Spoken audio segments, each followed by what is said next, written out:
ಸಂಸದೆ ಸುಮಲತಾ ವರ್ಸಸ್ ಸಚಿವ ಚಲುವರಾಯಸ್ವಾಮಿ ಅನ್ನುವಂಥ ಪರಿಸ್ಥಿತಿ. ಲೋಕಸಮರ ಅಖಾಡ ದಿನೇ ದಿನೇ ರಂಗೇರ್ತಾ ಇದೆ. ಅದರಲ್ಲೂ ಎಸ್ಪೆಷಲಿ ಮಂಡ್ಯ ಲೋಕಸಭೆಯ ಕದನ. ಸಂಸದೆ ಸುಮಲತಾ ಅವರೇ ಸ್ಪರ್ಧೆ ಮಾಡ್ತಾರೆ ಎನ್ನುವಂತಹ ವಿಚಾರ ದೊಡ್ಡ ಮಟ್ಟದಲ್ಲಿ ಚರ್ಚೆ ಆಗ್ತಾ ಇತ್ತು. ಜೊತೆಗೆ ಹೇಳಿಕೆ, ಅದಕ್ಕೆ ವಿರೋಧ ಸಾಕಷ್ಟು ಕೇಳಿ ಬರ್ತಾ ಇದೆ. ಸುಮಲತಾ ಅವರಷ್ಟು ಬುದ್ಧಿವಂತ ನಾನಲ್ಲ, ನಮ್ಮ ಜಿಲ್ಲೆಯ ಮಣ್ಣನ್ನ ಅಥವಾ ಮಣ್ಣಿನ ಒಬ್ಬರನ್ನ ಅಭ್ಯರ್ಥಿ ಮಾಡ್ತೀನಿ ಅಂತ ನಾನು ಹೇಳಿದ್ದೆ ಅಂತ ಸಚಿವ ಚಲುವರಾಯಸ್ವಾಮಿ ಹೇಳಿಕೆ ಕೊಟ್ಟಿದ್ದಾರೆ. ಅವರು ಅದಕ್ಕೆ ಏನ್ ವಿವರಣೆ ಕೊಡ್ತಾರೆ ಕೊಡ್ಲಿ. ನಿನ್ನೆ ಚಲುವರಾಯಸ್ವಾಮಿಗೆ ಸುಮಲತಾ ಅವರು ತಿರುಗೇಟು ಕೊಟ್ಟಿದ್ರು. ಇಂದು ಸುಮಲತಾ ಅಂಬರೀಶ್ ಅವರಿಗೆ ಚಲುವರಾಯಸ್ವಾಮಿ ಕೂಡ ಟಾಂಗ್ ಕೊಟ್ಟಿದ್ದಾರೆ.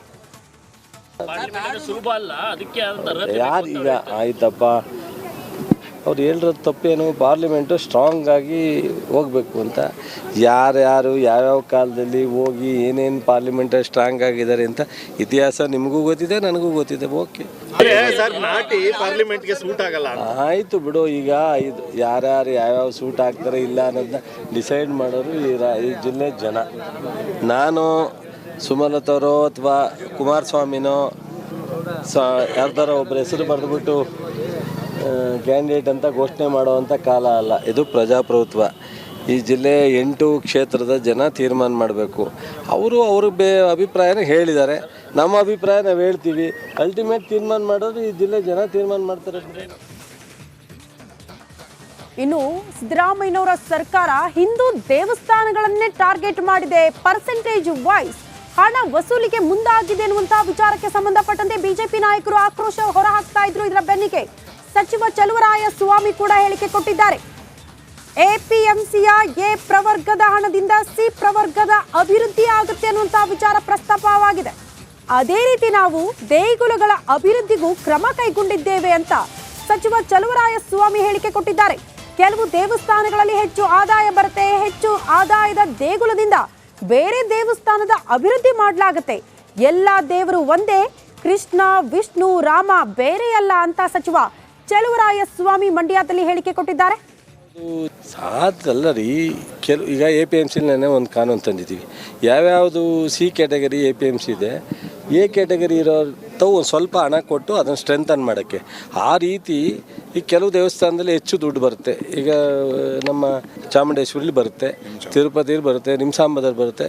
ಯಾವುದೋ ಒಂದು ದೇವಸ್ಥಾನದಲ್ಲಿ ಹಣ ಬರಲ್ಲ ಅಂತ ದೇವಸ್ಥಾನಗಳ ಅಭಿವೃದ್ಧಿಗೆ ಉಪಯೋಗಿಸಿ. ಅವ್ರು ಏನೋ ಹೇಳ್ಕೊಂಡಿದ್ದಾರೆ ನೋಡ್ರಿ. ಎಲ್ಲ ದೇವರು ಒಂದೇ, ಕೃಷ್ಣನೂ ಒಂದೇ, ವಿಷ್ಣುನೂ ಒಂದೇ, ವೆಂಕಟೇಶ್ವರನು ಒಂದೇ, ರಾಮನೂ ಒಂದೇ. ಕೃಷ್ಣನಿಗೆ ಹೆಚ್ಚಿಗೆ ಹಣ ಬತ್ತಿದ್ರೆ ರಾಮನಿಗೆ ಕೊಡೋಣ, ರಾಮನಿಗೆ ಹೆಚ್ಚಿಗೆ ಹಣ ಬತ್ತಿದ್ರೆ ಕೃಷ್ಣನಿಗೆ ಕೊಡೋಣ, ಅಷ್ಟೇ. ಆಯಿತು ಪಾಪ, ಅವ್ರ ಹತ್ರ ಹೆಚ್ಚಾಗಿದ್ರೆ ಅದನ್ನು ಕೊಡ್ಲಿ, ಇಸ್ಕೊತೀವಿ. ಸಾಧಲ್ಲ ರೀ. ಈಗ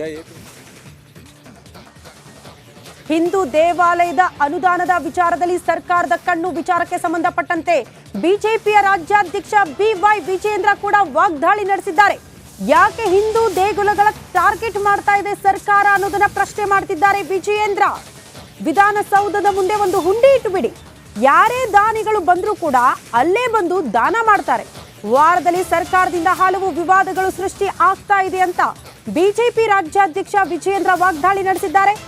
28ಕ್ಕೆ 28 ಕ್ಷೇತ್ರಗಳಲ್ಲಿ ಮೈತ್ರಿ ಗೆಲ್ಲುತ್ತೆ ಅಂತ ಕೂಡ ಇದೇ ಸಂದರ್ಭದಲ್ಲಿ ಲೋಕಸಮರದ ವಿಚಾರವನ್ನು ಕೂಡ ಪ್ರಸ್ತಾಪ ಮಾಡಿದ್ದಾರೆ. ಶ್ರೀಮಂತ ದೇವಾಲಯಕ್ಕೂ ಕೂಡ ಕನ್ನ ಹಾಕ್ತಕ್ಕಂಥ ಕೆಲಸ ರಾಜ್ಯ ಸರ್ಕಾರ ಇವತ್ತು ಮಾಡ್ತಾ ಇದೆ. ನಾನು ಹೇಳ್ತೇನೆ, ಮಾನ್ಯ ಮುಖ್ಯಮಂತ್ರಿಗಳಿಗೆ ಒಂದು ಸಲಹೆನ ಕೊಡ್ತೇನೆ. ದೇವಸ್ಥಾನದ ಹಣಕ್ಕೆ ಕನ್ನ ಹಾಕೋದ್ರ ಬದಲು ವಿಧಾನಸೌಧ ಮುಂದೆನೇ ಒಂದು ಹುಂಡಿ ಇಟ್ಬಿಟ್ರೆ, ಇಲ್ಲಪ್ಪ ನಮ್ಮ ಕೈಯಲ್ಲಿ ಆಗ್ತಾ ಇಲ್ಲ, ಸರ್ಕಾರ ನಡೆಸೋಕ್ಕೆ ಸಾಧ್ಯ ಆಗ್ತಾ ಇಲ್ಲ, ಹಣಕಾಸಿನ ತೊಂದರೆ ಆಗ್ತಾಯಿದೆ ಅಂಥೇಳಿ ವಿಧಾನಸೌಧದ ಮುಂದೆನೇ ಒಂದು ಹುಂಡಿಯನ್ನು ಇಟ್ಟರೆ ಬಹುಶಃ ಬಂದಂಥ ದಾನಿಗಳು ಅಲ್ಲೇ ದಾನ ಮಾಡಿ ಹೋಗ್ತಾರೆ. ನಿಜವಾಗ್ಲೂ ಕೂಡ ನಮ್ಮ ರಾಜ್ಯಕ್ಕೆ ಅತ್ಯಂತ ಶ್ರೀಮಂತ ರಾಜ್ಯಗಳಲ್ಲಿ ನಮ್ಮ ರಾಜ್ಯನೂ ಕೂಡ ಒಂದು. ಅತಿ ಹೆಚ್ಚು ಟ್ಯಾಕ್ಸ್ ಕೊಡ್ತಕ್ಕಂಥ ರಾಜ್ಯ ಕರ್ನಾಟಕ ಕೂಡ ಹೌದು. ಇಂಥ ನಮ್ಮ ಕರ್ನಾಟಕ ರಾಜ್ಯದ ಪರಿಸ್ಥಿತಿ ಈಗ ಆಗಿದೆಯಲ್ಲ ಅಂತೇಳಿ ನಿಜವಾಗ್ಲೂ ಕೂಡ ಇದೊಂದು ದುರಾದೃಷ್ಟ. ಈ ಒಂದು ಸರ್ಕಾರ ಈ ಮಟ್ಟಕ್ಕೆ ಇಳಿದಿರ್ತಕ್ಕಂಥದ್ದು ನಿಜವಾಗ್ಲೂ ಕೂಡ ಇದು ತಲೆ ತಗ್ಗಿಸ್ತಕ್ಕಂಥ ಒಂದು ಸಂದರ್ಭ. ಕಳೆದ 2 ವಾರಗಳನ್ನು ನೀವು ಗಮನಿಸಿದ್ರೆ ಈ ರೀತಿ ಅನೇಕ ಆದೇಶಗಳನ್ನು ಮತ್ತೆ ಮಾರ್ಪಾಡು ಮಾಡಿ ಆದೇಶನ ಹೊರಡಿಸಿದ್ದಾರೆ. ನಿನ್ನೆ ದಿನ ಇವತ್ತು ಖಾಸಗಿ ಶಾಲೆಯಲ್ಲಿ ನಾಡಗೀತೆ ಅವಶ್ಯಕತೆ ಇಲ್ಲ ಅಂತಕ್ಕಂಥ ಒಂದು ಸರ್ಕಾರದ ನಿರ್ಧಾರ. ಯಾವುದೇ ಒಬ್ಬ ಅಧಿಕಾರಿ ಇದನ್ನು ತೀರ್ಮಾನ ಮಾಡೋದಕ್ಕೆ ಸಾಧ್ಯ ಇಲ್ಲ. ಸರ್ಕಾರದ ಅಜೆಂಡಾ, ಸರ್ಕಾರದ ಚಿಂತನೆ, ಮಂತ್ರಿಗಳ ಸಲಹೆ ಮೇರೆಗೆ ಆ ಅಧಿಕಾರಿ ಇವತ್ತು ಈ ರೀತಿ ತೀರ್ಮಾನ ಮಾಡೋದಕ್ಕೆ ಸಾಧ್ಯ ಆಗ್ತದೆ, ಆದೇಶ ಹೊರಡಿಸೋದಕ್ಕೆ ಸಾಧ್ಯ ಆಗ್ತದೆ. ಎಲ್ಲೋ ಒಂದು ಕಡೆ ಸರ್ಕಾರದ ಚಿಂತನೆಗಳು ಕನ್ನಡ ವಿರೋಧಿಯಾಗಿ ಇರ್ತಕ್ಕಂಥದ್ದು ಕೂಡ ನಾವು ನೋಡ್ತಾ ಇದ್ದೇವೆ.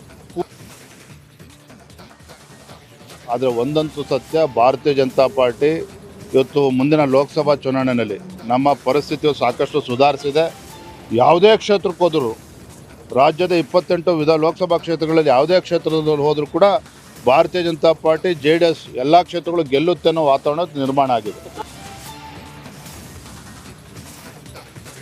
ಬಿಜೆಪಿ ರಾಜ್ಯಾಧ್ಯಕ್ಷ BY ವಿಜೇಂದ್ರ ಅವರು ಈಗ ತಾನೇ ಪ್ರಸ್ತಾಪ ಮಾಡ್ತಾ ಇದ್ರು, ವಿಧಾನಸೌಧದ ಮುಂದೆ ಒಂದು ಹುಂಡಿ ಇಟ್ಬಿಡಿ, ಎಲ್ಲ ಬಂದವರು ದುಡ್ಡು ಹಾಕಿ ಹೋಗ್ತಾರೆ ಅಂತ ಸರ್ಕಾರದ ವಿರುದ್ಧ ಲೇವಡಿ ಮಾಡಿದ್ರು. ಈಗ ವಿಜೇಂದ್ರ ಅವರ ಈ ಮಾತಿಗೆ ಸಚಿವ ಪ್ರಿಯಾಂಕ್ ಖರ್ಗೆ ಕೂಡ ಆಕ್ರೋಶ ವ್ಯಕ್ತಪಡಿಸಿದ್ದಾರೆ. ಎಲ್ಲವೂ ವಿಧಾನಸಭೆಯಲ್ಲೇ ಅಲ್ಲವೇ ಚರ್ಚೆಯಾಗಿ ನಿರ್ಧಾರ ಆಗೋದು. ನಿನ್ನೆ ಏಕೆ ಇವರು ವಿರೋಧ ಮಾಡಲಿಲ್ಲ, ಕಡಲೆಪುರಿ ತಿಂತಿದ್ರ ಅನ್ನೋದನ್ನ ಪ್ರಶ್ನೆ ಮಾಡಿದ್ದಾರೆ ವಿಜೇಂದ್ರ ಅವರಿಗೆ ಸಚಿವ ಪ್ರಿಯಾಂಕ್ ಖರ್ಗೆ. ಹಿಂದುತ್ವವನ್ನ ಚುನಾವಣೆಗಾಗಿ ಬಳಸಿಕೊಳ್ತಾರೆ. ಅಂಜನಾದ್ರಿ ಬೆಟ್ಟಕ್ಕೆ 100 ಕೋಟಿ ಅನುದಾನ ಕೊಡುತ್ತಿದ್ದೇವೆ, ರಾಮಾಯಣ ಮ್ಯೂಸಿಯಂ ಮಾಡಲು ಭೂಮಿ ಕೊಟ್ಟಿದೆ, ಬಿಜೆಪಿಯವರು ಯಾಕೆ ಕೊಡ್ಲಿಲ್ಲ ಅಂತ ಸಚಿವ ಪ್ರಿಯಾಂಕ್ ಖರ್ಗೆ ಪ್ರಶ್ನೆ ಮಾಡಿದ್ದಾರೆ. ನೋಡಿ, ಯಾವುದೇ ಆ್ಯಕ್ಟ್ ಇದ್ರೂ ಕೂಡ ಒಳಗಡೆ ತಾನೇ ವಿಧಾನಸೌಧದಲ್ಲಿ ತಾನೇ ತೀರ್ಮಾನ ಆಗೋದು. ನಿನ್ನೆ ಅಷ್ಟೊಂದು ಪ್ರಾಧಿಕಾರಗಳನ್ನು ರಚನೆ ಮಾಡಿದ್ವಿ, ಎಂಡೌಮೆಂಟ್ ಆ್ಯಕ್ಟನ್ನು ನಾವು ತಂದಿದ್ವಿ. ಅವಾಗ ಇವರೇನು ಕಡಲೆಪುರಿ ತಿಂತಾಯಿದ್ರಾ? ಆಮೇಲೆ ಇವ್ರು ಏನೇನು ಮಾಡಿದ್ರು ಇವ್ರ ಕಾಲದಲ್ಲಿ? ಅಂಜನಾದ್ರಿ ಬೆಟ್ಟಕ್ಕೆ ಎಷ್ಟು ಕೊಟ್ಟಿದ್ರು ಇವರು ಡೆವಲಪ್ಮೆಂಟಿಗೆ? ನಾವು 100 ಕೋಟಿ ಕೊಡ್ತಾ ಇದ್ದೀವಿ. ಇವರು ಹನುಮ ಧ್ವಜದ ಬಗ್ಗೆ ಇಷ್ಟು ಮಾತಾಡ್ತಾ ಇದ್ದಾರಲ್ಲ, ಅದರ ಅಭಿವೃದ್ಧಿಗೋಸ್ಕರ, ಹನುಮ ಹುಟ್ಟಿರುವ ಸ್ಥಳದ ಅಭಿವೃದ್ಧಿಗೋಸ್ಕರ ಎಷ್ಟು ಕೊಟ್ಟರು ಅಂತ ಅವ್ರು ಬಾಯಿ ಬಿಟ್ಟು ಹೇಳಿ. ತಮ್ಮ ಗಮನಕ್ಕೆ, ನಾನು ಸಮಾಜ ಕಲ್ಯಾಣ ಸಚಿವನಿದ್ದಾಗ ಯಲಹಂಕದ ಹತ್ರ 6-7 ಏಕರನ್ನು ನಾನು ಐಡೆಂಟಿಫೈ ಮಾಡಿಬಿಟ್ಟು ಅಲ್ಲಿ ರಾಮಾಯಣ ಮ್ಯೂಸಿಯಂ ಆಗಬೇಕು, ಮಹರ್ಷಿ ವಾಲ್ಮೀಕಿಯವರ ಮ್ಯೂಸಿಯಂ ಆಗಬೇಕು ಅಂದ್ಬಿಟ್ಟು ನಾನು ಲ್ಯಾಂಡ್ ನೋಡಿ ಅದಕ್ಕೆ ನಾನು ದುಡ್ಡು ಕೂಡ ಬಿಡುಗಡೆ ಮಾಡಿದ್ದೆ. ಕಳೆದ 4 ವರ್ಷದಲ್ಲಿ ಇವ್ರು ಯಾಕೆ ಮಾಡಿಲ್ಲ? ಇವ್ರು ರಾಮ ಭಕ್ತರಂತ ಹೇಳ್ತಾರಲ್ಲ, ರಾಮಾಯಣ ಮ್ಯೂಸಿಯಂ ಯಾಕೆ ಮಾಡಿಲ್ಲ ಇವರು? ವಾಲ್ಮೀಕಿ ಮ್ಯೂಸಿಯಂ ಯಾಕೆ ಮಾಡಿಲ್ಲ ಇವರು? ಅದ್ರ ಪಕ್ಕದಲ್ಲೇ ಇನ್ನೂ ಒಂದು 6-7 ಏಕರ್ನಲ್ಲಿ ಸಂವಿಧಾನದ ಕೂಡ ಒಂದು ಸಂಗ್ರಹಾಲಯ ಆಗಬೇಕು ಅಂದ್ಬಿಟ್ಟು ನಾವು ಮಾಡಿಸಿದ್ವಿ. ಇದಕ್ಕೆ ನಮಗೆ ಸಹಕಾರ ನೀಡಿ. ಬಿಜೆಪಿ ರಾಜ್ಯಾಧ್ಯಕ್ಷ BY ವಿಜೇಂದ್ರ ಅವರ ಮಾತಿಗೆ ಸಚಿವ ರಾಮಲಿಂಗಾರೆಡ್ಡಿ ಅವರು ಕೂಡ ಆಕ್ರೋಶ ಹೊರಹಾಕಿದ್ದಾರೆ. ವಿಜೇಂದ್ರ ಅವರು ಮೊದಲು ಹಿಂದೂ ದೇವಾಲಯದ ಕಾಯ್ದೆಯನ್ನ ಓದಿಕೊಳ್ಳಬೇಕು ಅನ್ನುವಂತಹ ವಿಚಾರವನ್ನ ಪ್ರಸ್ತಾಪ ಮಾಡಿದ್ದಾರೆ. ಓದಿ ಅರ್ಥ ಮಾಡಿಕೊಂಡು ಮಾತನಾಡಿದ್ರೆ ಅದಕ್ಕೆ ಅರ್ಥ ಬರುತ್ತೆ. ವಿಜೇಂದ್ರ ಆರೋಪಕ್ಕೆ ಸಚಿವ ರಾಮಲಿಂಗಾರೆಡ್ಡಿ ತಿರುಗೇಟು ಕೊಟ್ಟಿದ್ದಾರೆ. ಸುಮ್ಮನೆ ಬಾಯಿಗೆ ಬಂದಂಗೆ ಚಿಕ್ಕ ಮಕ್ಕಳ ರೀತಿ ಮಾತನಾಡುವುದು ತಪ್ಪು. 2011ರಲ್ಲಿ ಬಿಜೆಪಿ ಸರ್ಕಾರ ಇದ್ದಾಗ ಈ ವಿಧೇಯಕ ತಂದಿದ್ದು ಅಂತ ಸಚಿವ ರಾಮಲಿಂಗಾರೆಡ್ಡಿ ಅವರು ಸರ್ಕಾರದ ಈ ನಿರ್ಧಾರವನ್ನ ಸಮರ್ಥನೆ ಮಾಡಿಕೊಂಡಿದ್ದಾರೆ. ಜೊತೆಗೆ ವಿಜೇಂದ್ರ ಅವರ ಹೇಳಿಕೆಗೆ ಆಕ್ರೋಶ ಹೊರಹಾಕಿದ್ದಾರೆ.